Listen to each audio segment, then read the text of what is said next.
dear 10th standard children. Hope you all find it home. Stay home, stay safe and study at home. I'm happy to see you in this video session of Science Unit 18 Genetics. In this lesson, we are going to see about RNA, DNA and chromosomes and structure of chromosome, phenotype and genotype. This lesson is more interesting and important too. So let's move on to this video session. Hello children, now we are going to see genetics. What is mean by genetics? It's a like Beckett's like. It's a universal phenomenon of life. As living beings produce offspring of their own kind, color of eyes, color of hair, color of nose and type of ear blob. Have you wondered how you get an inherited traits characteristic from our father or mother? Some of our characteristics might have been inherited from our grandparents. It is because of genes. We inherited from our parents. These genes are responsible for the physical outlook and biological function. The branch of biology that deals with genes, genetic variation, heredity of living organism is called genetics.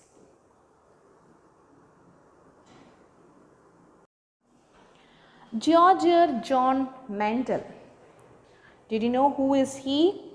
He is an Australian monk who discovered the basic principle of heredity. He is first put an effort to find what is meant by heredity, and he also experiments the modern genetics. He was born in 1822 as a family farmer in Sicilian of Livoskopia. After finishing his high school, at the age of 18, he entered to Augustinian monastery at Bern as a priest. From there, he went to the University of Vienna for training in physics, maths and natural science. So we used to call him as a Mendel. Mendel returned to the monastery in 1854 and continued his work as a priest and teaches in the high school. In his leisure time, so when we have a free time, he started a famous experiment in the garden pea plant. He conducted the experiment in the about 9 years, that is 1856 to 1865. He worked a nearly 10,000 pea plant for 34 different varieties. It's a really wonderful children, because 9 years he worked for this experiment. Mendel noted that is difference are there in each plant varieties. So he is one scientist first introduced what is mean by genetics, and he also took an experiment with the pear plant. So first Mendel has chosen the 7 pairs of contrasting character of the study, which is shown in this tabular column. So first is dominant and second one is a regressive trait. So height, that is tall plant, another one is a short plant. They will be having a seed color, seed shape, seed coat color, pod shape and pod color, as well as flower position. So first one is seed shape. It's round, yellow in color and coat is green in color. Pod shape is inflated, that is fully flated. Then color is green. The flower will be in the axial, that is in the middle region. Okay. In a regressive trait, that is short flower, the seed will be wrinkled. And seed color will be green in color, and seed coat will be white, and next one is a flat. Pod shape will be flat and pod color will be yellow. The flower position is terminal. What makes the Mendel success in this experiment? Now we are going to see the reasons of the Mendel's success. He chose a pea plant as it was advantages of the experimental work in many aspects. There are many advantages are there. First one, naturally self-pollinating. It is easy to breed. Pure breeding will be takes place when it's a natural self-pollinating takes place. You know very well what is mean by pollination, what is mean by self-pollination and what is mean by natural self-pollination. The next one is short lifespan. In annually if you take, it is a very short lifespan. It is also possible in a several generation. The third one is it's a very easy to cross pollination. So cross pollination also takes place. And defined contrasting characters, which have deeply defined contrasting characters. Next, the flowers are bisexual. These are the reasons of Mendeleev's success in his experiment. Monohybrid cross, inheritance of one gene. That is, a cross involving the inheritance only one pair of contrasting character is called as a monohybrid cross. I am giving you one example. It is a cross between two forms of single stride, like cross between tall and dwarf. So, Mendeleev's explanation of the monohybrid cross is a parental generation. That is a pure breeding of a tall plant or a pure breeding of a dwarf plant. The F1 generation is a plants raised from the seeds of pure breeding a parental cross of F1 generation were tall and monohybrid. The second F2 generation is selfing the F1 monohybrid resulted in the tall and dwarf plant respectively. That is 3:1. In lower classes you have learned that tall short will gives to tall and tall will gives a tall and short tall also will gives a tall. Only short will gives a short. That is 3:1 ratio. Actually, the number of tall and dwarf plants made or obtained by the Mendeleev was 787 tall and 277 dwarf. So, phenotype ratio is 3:1. Whether F2 generations takes place, three types of are obtained. That is tall homogeneous is TT, that is pure tall, and tall heterogeneous is a capital T as well as small t, that is 2, because short tall short means dwarf. The last is a dwarf homogeneous which has is 2 small t, that is 1. So, phenotypic ratio is 3:1 and genotypic ratio is 1:2:1. So, it is expressed in the organism as the genetic expression of an organism. Mendeleev's interpretation on monohybrid cross, whereas tallness or dwarfness are determined the pair of contrasting factors, isn't it? It is represents as a T as a first letter. Capital T will be a dominant character and the small t is a dwarfness, represents a regressive character. So, it is also called as a homogeneous, that is capital T and capital T, unlike a capital and the small will have as a heterogeneous. Two factors making up the pair of contrasting character is called alleles. Phenotypic expression of alleles are allelophones. One member of each pair is contributed by one parent. When two factors of alternative expression of a stride are brought together by the fertilization. So, the character which is expressed, it is a dominant, that is tallest condition, and regressive condition, it is a dwarfness. The factors always proves that pure and gametes are formed. The unit factors segregate so that each gamete gets one of the two alternative factors. It means tallness or dwarfness. So, F1 hybrid will self cross two entities separate and then united independently forming tall as well as the dwarf plants. Next important, we are going to see of the Punnett square. It is a checkerboard form. You can able to see It's devised by the British geneticians R.C. Punnett. That's why it is called as a Punnett square. It's a study of genetics. It's a graphical representation to calculate the probability of all possibles of a phenotype offspring of a genetic cross. While we are saying no 3:1 or 1:2:1, how it is making over into the boxes, we can draw a square boxes, and you can in between you will have small boxes, capital T, small capital T, like that we are moving, no. So, that will be made up of the Punnett square. So, in the last 2 slides or 3 slides we discussed about the monohybrid cross. Now, we are going to discuss about the dihybrid cross. Dihybrid, what is meant by the definition of a dihybrid? It's a cross between the homozygous plant differs in a 2 pairs of contrasting characters, that is called as a dihybrid cross. The 2 pairs of contrasting characters means what? Mendel chooses a shape and the color of the seeds.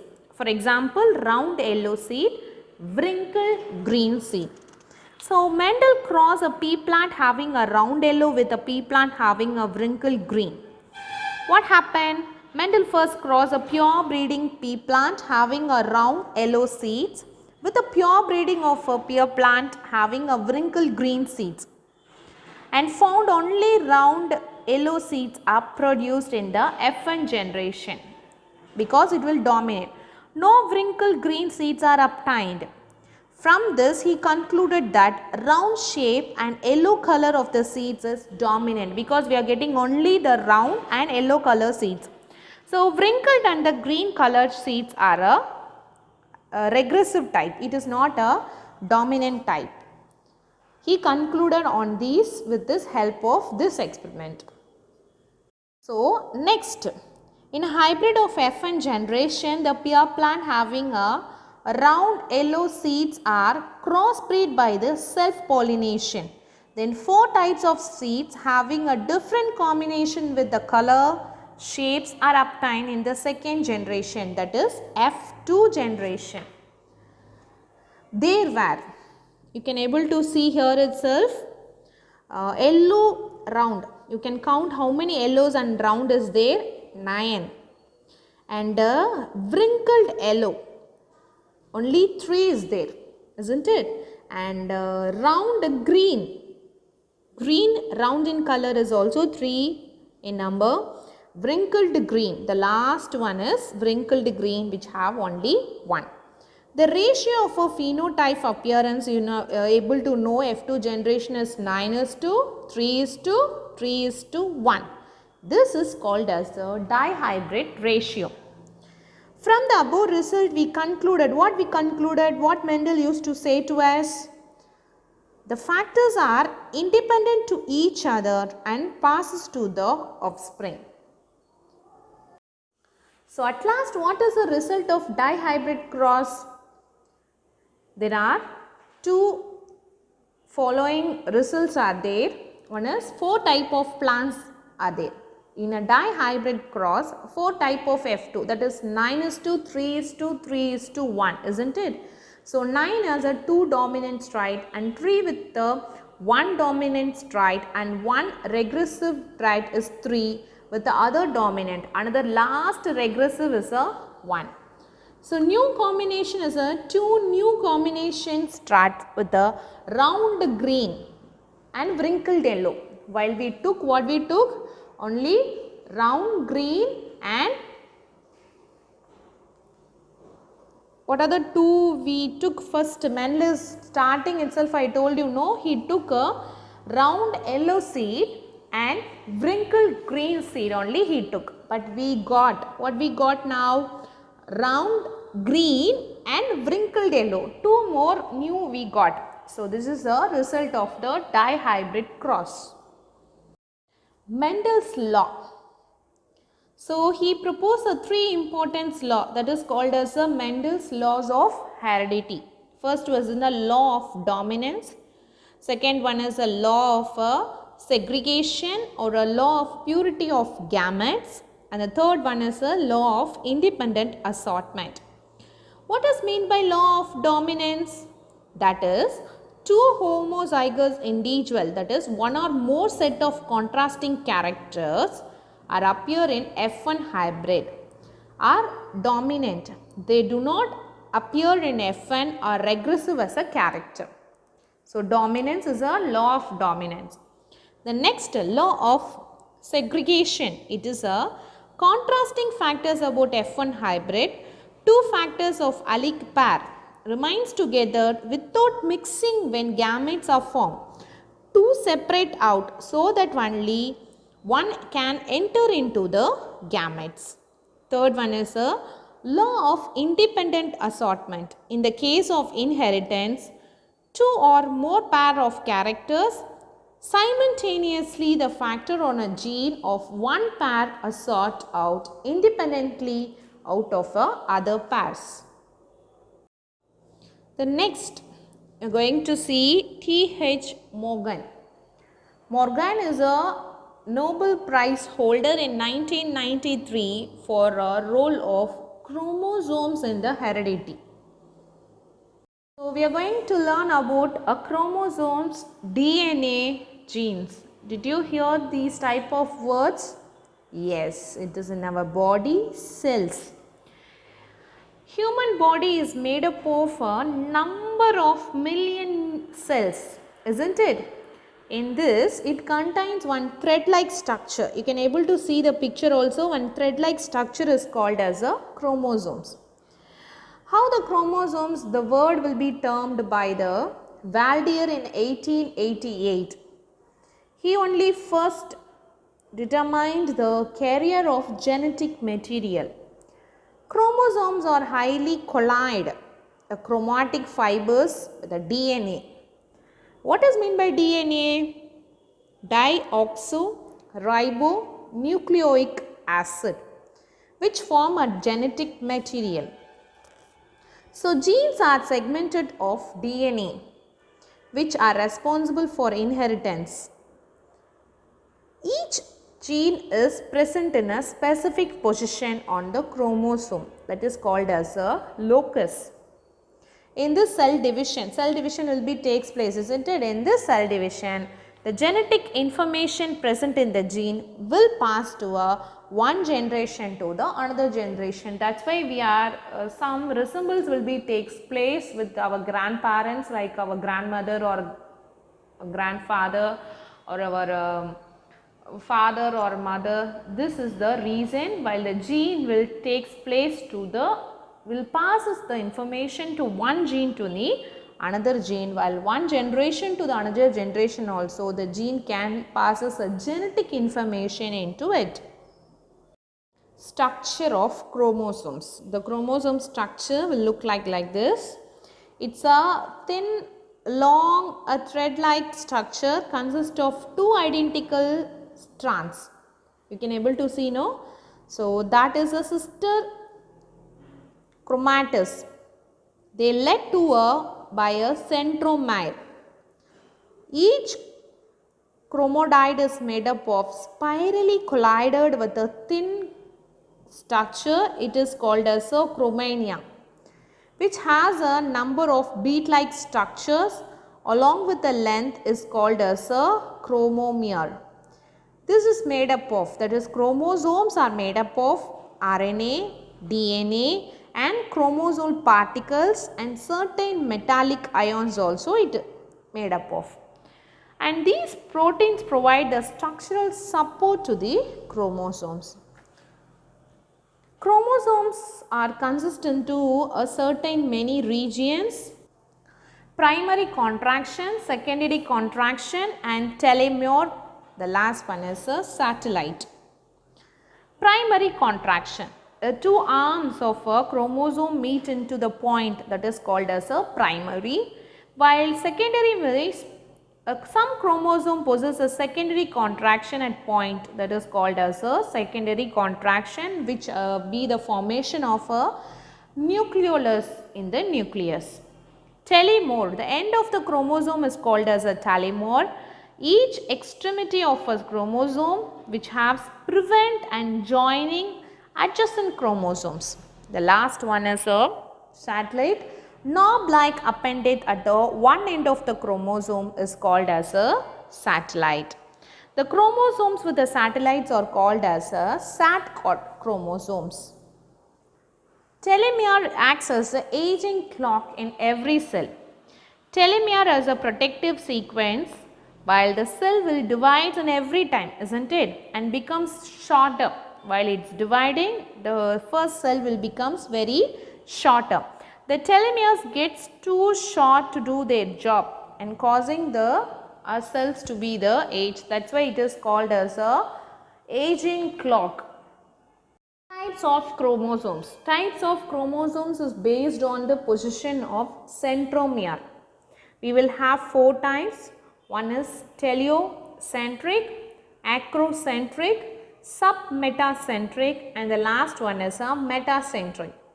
While seeing the picture itself, you can able to understand why it is called as this name.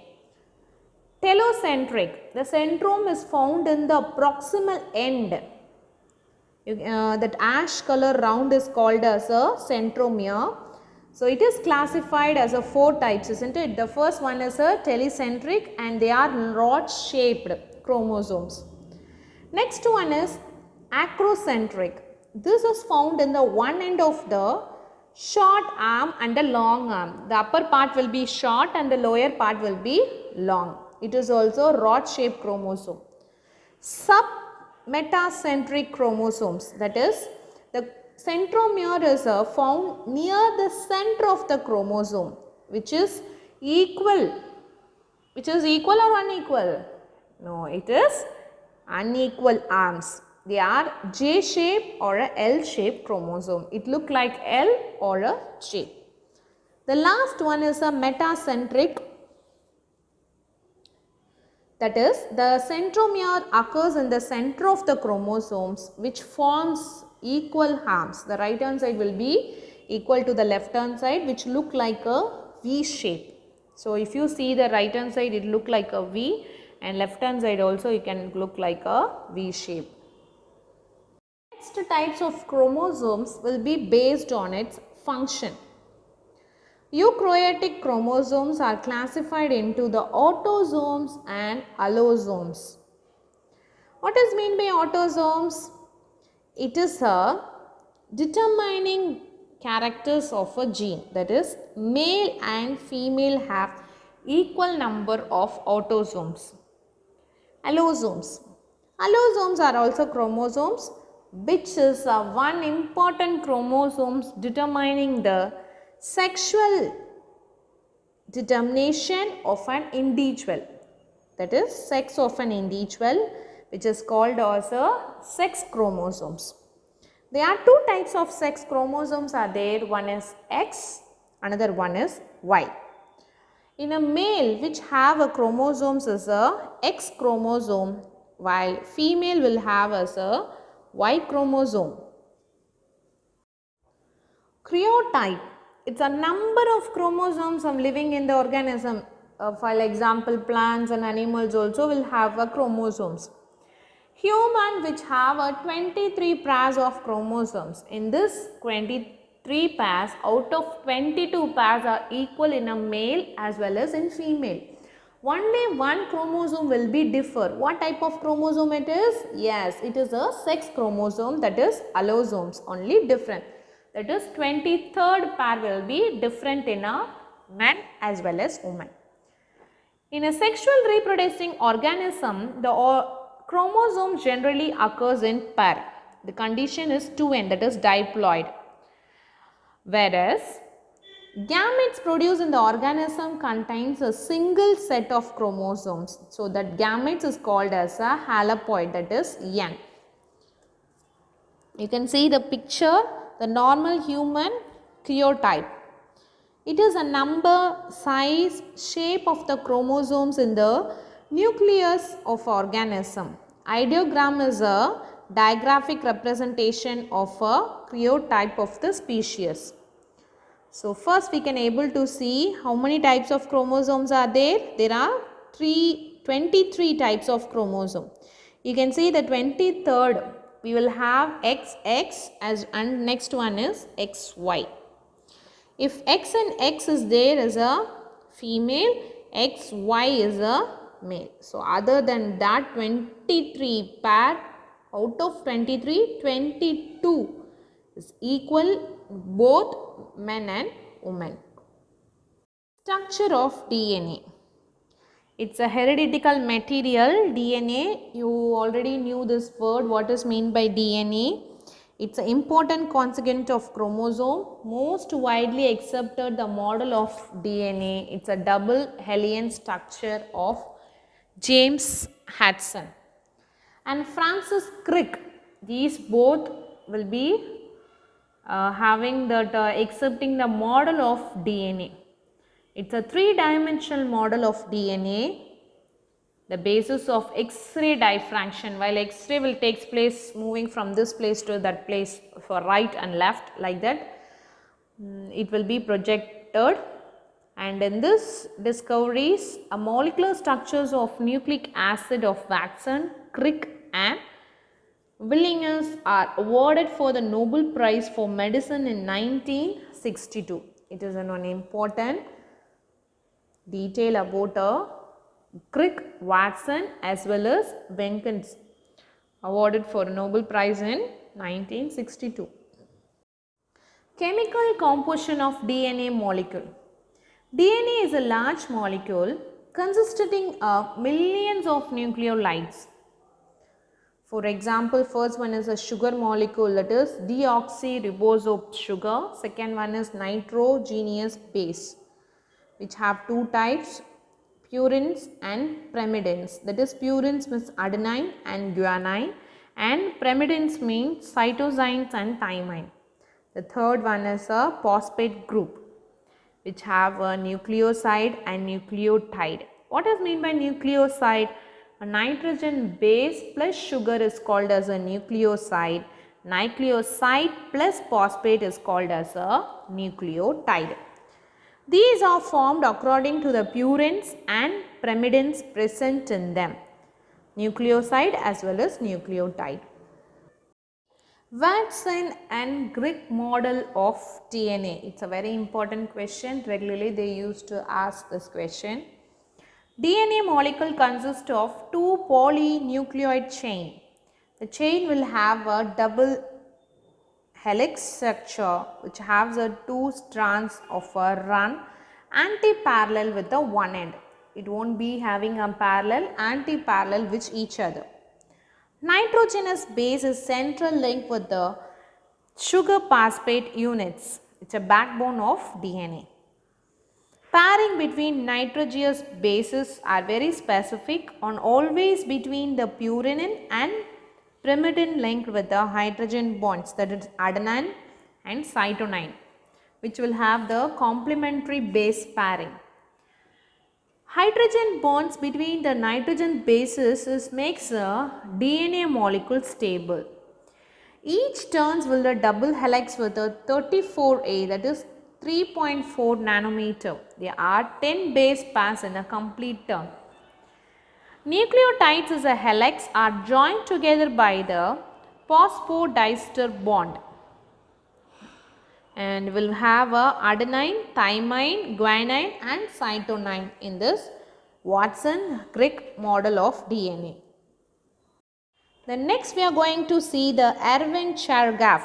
He states that DNA is a proportion of adenine is always equals to the thymine. The proportion of a guanine will always equals to the cytosine. So he used to say that a DNA is a proportion which equals to which? DNA replication. It's one of the basis of process within the cell. It is called as a DNA replication, and which is extract a copies of own structure. During this process of DNA molecules have a complementary base pairs. Two resulting is a daughter cells contain the exactly same genetic information as a parent cell, which involves the following step are origin of replication, unwinding of DNA molecule, synthesis of new complementary strand from the parent strand. Origin of replication. Well, the specific points on DNA where replication begins, site of origin of replication, which are open and separate point. Unwinding DNA molecule, which is a helicase, a bind of origin replication site. Helicase separates two strands of DNA. The enzyme is called as a topoisomerase. Separates the double helix above the replication forks and removes the twists. Formation of RNA primer. An RNA primer is a short segment of RNA nucleotides. This primer is synthesized of a DNA template. And synthesis of new complementary strand from the parent strand. So it is leading from the parent to the other strand. After the formation of RNA primer nucleotides, it's added to help the enzymes. While DNA polymerizes a new complementary strand of DNA is formed from each of parent strand. One strand is a daughter and the next is continuous strand is a leading strand. In the other hand, short segments of DNA is also synthesized. The short segments of DNA is called as Okazaki fragments. These fragments are joined together form the enzyme DNA ligands. This replication stops when the replication of a forks of two sites are met in a site. It's called as a terminants, which are situated in the opposite origin of the replication site. Significance of DNA. We will have 3 points in significance of DNA. The first one will be responsible of the transmission, heredity, information from one generation to the another generation. That's why we are having some body language, our attitude, our habits, everything little bit from our parents or our grandparents. It contains the information required for a formation of the protein, which is control the development of the process, the life activities of an organism. These are the 3 significance of DNA.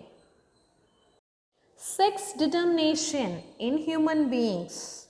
So already I told you 23 pairs we all have in a chromosomes. Out of these 23, 22 pairs are same, that is autosomes, and the last 23rd pair will be different. That will determine whether it is a man or a woman, that is a boy or a girl. So 23rd pair is called as a sex chromosomes. So we already discussed in this, isn't it? So now the male gametes or a sperm produced arc of 2 types, that is 22 plus X. The sperm bearing is 22 plus X chromosome and the sperm bearing is 22 plus Y chromosome. The human male is called as a heterogamete, while in the female it is 22 plus XX. Okay, so that is a human female is called as a homogamete. Female is a homogamete and a male is a heterogamete. So in terms of probability, category of a sperm fuses with the egg. If an egg is X, which is fuses with the bearing sperm X. So X, individual female will produce. You can able to understand, children? If an egg X, it fuses with the Y bearing sperm, it is XY individual when a male is produced. The sperm produced by the father determine the sex of the child. In olden days and all, we used to scold the mother, isn't it? Whether it is a child is a girl or a boy, its fully responsible character is not mother, it is a father. So sex determination is determined by the father. Mother is not at all determining the sex of the child. So let me see now. Chromosomes is a part of the formation. the fertilization of the egg, that is 22 plus eggs with a sperm, 22 plus X will produce as a female child. So, totally we will have 44 plus XX. While fertilization of the egg, 22 plus X with the sperm, 22 plus Y will give the male child. So, it will have a 44 plus XY. You can able to see in the picture, we are able to have a clear reference for it, isn't it? 44 XS is a female, 44 XY will be the male child. Mutation. Where is the term mutation will refers? It is refers to the Hugo de Vries in 1901. He observed the phenotype changes in the evening Promosus plant. The mutation is an inheritable, a sudden change in the genetic material, that is DNA, which have the two types. One is a chromosomal mutation and the second one is a liploidy. So, homogeneal mutation, it's a sudden change in the number of chromosomes is called as a chromosal mutation. Changes in the structure of chromosomes or changes in the number of chromosomes is called as a chromosal mutation. So, first one, changes in the structure of chromosomes.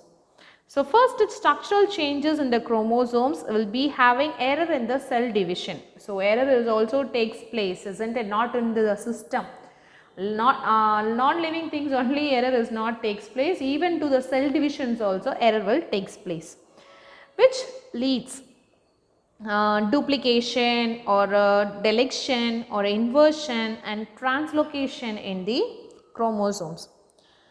And changes in the number of chromosomes, that is involve or addition or a deletion, which will be called as a ploidy. The two types of ploidy is called as a euploidy and aneuploidy. Euploidy is a condition individual bears more than a usual numbers, that is diploid, 2n chromosomes. If an individual has 3 haploid sets, is called as a diploidy. A triploid plants and animals typically fertilize if 4 haploid sets is called a tetraploidy, that is 4n, which have advantages of often result increasing a number of fruit and a flower rate shape will also differs. And aneuploidy is a loss or a gain of one or more chromosomes, that is minus. Okay, if it is a 3 types, one is monosomy, trisomy and nullisomy. Homosomy is 2n minus 1, trisomy is 2n plus 1 and nullisomy is 2n minus 1. In a Down syndrome, it is another condition which is identified by the doctor name as a Layton-Down. That's why it is called as a Down syndrome in 1866. In genetical conditions, they have a xeroscopy of chromosome, that is a trisomy is 21. Okay, it's have it mental retardation or delayed development, behavior problems, weak musical tone, vision, hearing, and sometimes of disabilities will be takes place to the children. So, this is called as a Down syndrome. Next one is a gene or a point mutation. It's a nucleotide sequence of a gene. It involves a substitution, deletion, insertion or inversion of a single or more than one nitrogenous base. Gene alteration result in abnormal protein formation of the organism. Did you know sickle cell of anemia? It is caused by the mutation of the single gene, that is alteration in a gene brings to change in the structure of protein part in a hemoglobin molecule. Due to the change in this protein molecule, that is RBC, WBC carries hemoglobin in a sickle shape. What shape? It is in a sickle shape. From this, our chapter gets over, children. In this lesson, I think you can able to understand what is meant by chromosomes, DNA, RNA, how many pairs of chromosomes are there, who is determining the sex determination in human, who is determined, one is a mother or father, many types of varieties, significance of DNA we discussed in this lesson. Go through this lesson fully, children. Thank you.